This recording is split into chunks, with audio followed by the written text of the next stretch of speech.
వార్తని వార్తలాగానే కావాలి. ఏది ఇన్సిడెంట్స్కి సంబంధించి అంటే తెలుగుదేశం అధికారంలో ఉండాలి. జగన్ వస్తే చాలా ప్రమాదం. ఎందుకంటే పత్రికలు పూర్తి పక్షపాత ధోరణితో రాస్తాయి. ఫర్ ఎగ్జాంపుల్ నిన్న బాణాసంచా ఫ్యాక్టరీ పేలింది, ప్రాణాలు కోల్పోయారు, అనేక మంది గాయపడ్డారు, ఆసుపత్రులు పాలయ్యారు. అట్లాగే మొన్న అక్కడ ఏదో ఇంకొక ఫ్యాక్టరీ దగ్గర ప్రమాదం జరిగింది, అక్కడ ప్రాణాలు కోల్పోయారు. ఇంకొక ప్రమాదం జరిగింది, ప్రాణాలు కోల్పోయారు. ఇదే సంఘటనలు జగన్ ఉన్నప్పుడు జరిగితే ఆ ఎడ్ల బండికి వైఎస్ఆర్ కాంగ్రెస్ పార్టీ రంగుంది కాబట్టి వైసీపీ వాళ్ళే ఇందులో చేసేశారు.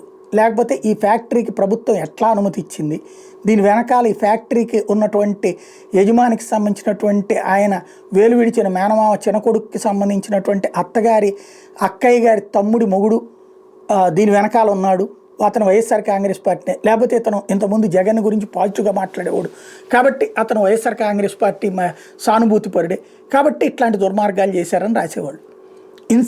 ఇన్సిడెంట్గా రాసిన ఒక్క రోజు కూడా లేదు గత 5 ఏళ్లలో. ఇప్పుడు ఈ ఏడాదిగా ఇన్సిడెంట్స్గానే రాస్తున్నారు. తద్వారా ఆ విషయంలో మాత్రం ప్రజలు అదృష్టవంతులు.